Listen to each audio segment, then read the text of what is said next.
Anglers use depth finders to find fish, structure, and other things. But depth finders can be used for a lot of other issues too, whether it be water rescue, whether it be engineering, all those things can be used. Depth finders can do that. Today, we're going to go out and scan a broken down seawall. Main reason for that is we're going to riprap an area that's going to be placed over the top of this seawall, but we have to know what kind of rock we have to put in, how much we have to put in, and the only way to do that is with side imaging.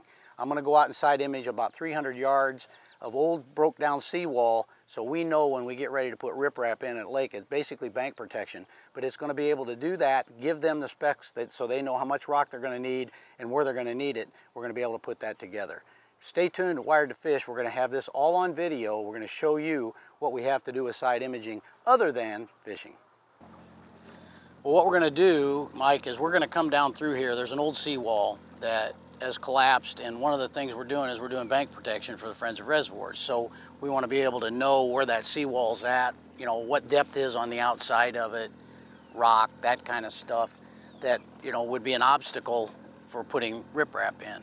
You know, if you put it and it's a stark cliff and it's 35 feet deep, you put your rock in, it goes in 35 feet of water. So part of the engineering that we're using the Humminbird for is to be able to record that data so they know, okay, this seawall's laying flat, it's standing up here, whatever, you know, and that's kind of, you know, with the IDNR, you guys have a big part in making sure that these lakes, you know, number one, you can catch fish in them and some of that kind of stuff, but also this is a water treatment lake, so they're wanting to be able to keep the the length of the lake. You know, they say its average is about 100 years. Well, this was built in 1972. You know, 74 is when it opened. You know, you want to be able to have 2074 still have a good fishery and a lot of water and stuff. The area that we're going to look at is, as you come up here, what you'll be able to see is you're going to be able to see that we've got a bank that's rock and gravel and that kind of stuff, which turns into the broken down seawall, which had rebar supports on it. The rebar supports and stuff will still be there. I-beams were driven into the ground like pilings, and then they'd used a rebar tie to hold that wall up. Well, when those rebar ties rusted and broke, the wall started to collapse this way towards the lake, and we'll be able to see that. One of the neat things about Humminbird is the pixel quality is really, really good. And you'll be able to see that entire wall, where it's all the way to the ground, where it's up a little bit, all those kind of things. And we're recording that data so that engineers can look at it and say, okay, we're gonna need more rock here, we're not gonna need as much here. Can we put rock on top of the seawall where it's at here? Is it gonna fall in the middle of the lake? All those kind of things. You know, I've got this set up at 55 feet now, which means that it's scanning to 55 feet. And when you get up here, you're gonna see the seawall start here pretty quick. And you'll be able to see it. It's clearly defined that there's the seawall. You'll see it start up here in this part of the screen. You're gonna see the seawall, you'll see a mark, a line, and that's where the seawall will begin. Very narrow there, it comes right there. That's the seawall. So that's the start of the seawall. And as you can see, it's kind of leaning, setting there. The shadow that it casts is a determination of that. And when you see a really narrow line, that means it's probably standing straight up. You'll also see behind this, there's some stuff that holds these I-beam pilings. You'll be able to see them. You see those reinforcements right there? They're all dotted out. See how that is? That's the rebar, you know, that's where they use the piling to tie the rebar to. So you can see those are dot, dot, dot, dot, dot, dot right there, and you'll see those all along. Now the rest of the seawall from here down to about 30 yards is all collapsed. Now we're starting to see a little piece of it here and there that's still standing upright a little bit. The shadows cast behind it's really not a shadow, it's because the beam's not shooting through the wall. Yeah, so you can tell height and dimension and some of that kind of stuff too. There it's coming up again, see it? And then you got your rebar structures behind it. When we get up here at the end of it, you're gonna see the difference. You'll be able to see that if you stood up in the boat, you'd be able to see that the seawall's still standing here. Here it's broke down, you can see it's broke down there again. There's another piece of it that's standing up pretty good.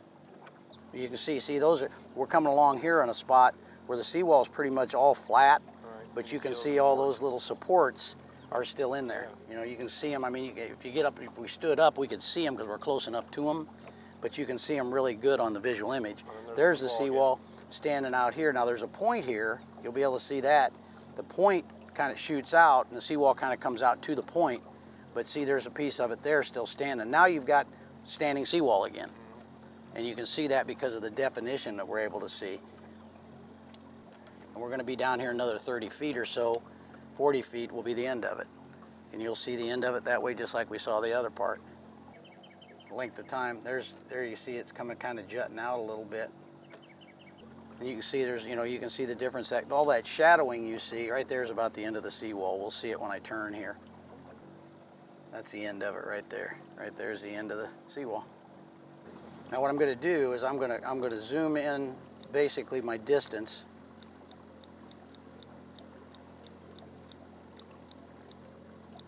I'm going to try to get it around 35, 36 feet. Gives you better definition. I'm going to go right back over the same course we just came on. Can't ask for a better day to do this either. It's nice and calm. Yeah, nice and calm and no wind. You don't have to worry about ramming up on top of the seawall to do it. You think of depth finders, one of the things you think about is you're looking for fish, you're looking for stumps, you're looking for that kind of stuff, which you guys in the DNR, you're trying to find fish around them, some of that kind of stuff, because it's important for you guys, whether you do electroshocking or whatever, to make sure we got good places to catch fish. This particular instance, we're looking at it from the standpoint of engineering. And it's a little different. Search and rescue, police departments for, like if somebody dumps a trailer or safe or a bunch of computer equipment, they use it for that as well. But it's kind of neat, kind of, nice technology. Yeah, yeah.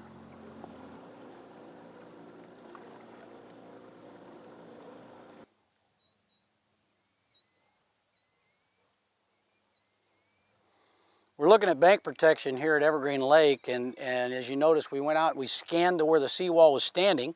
Now what you have to do is you have to measure out to where the seawall begins. And the reason for that is the riprap will go behind where this seawall used to be. If the seawall would fail, we still believe we've got enough bank to be able to hold the structure, hold the riprap, the rock, so that it won't roll down into deep water. Right now I'm setting in about 6 feet of water.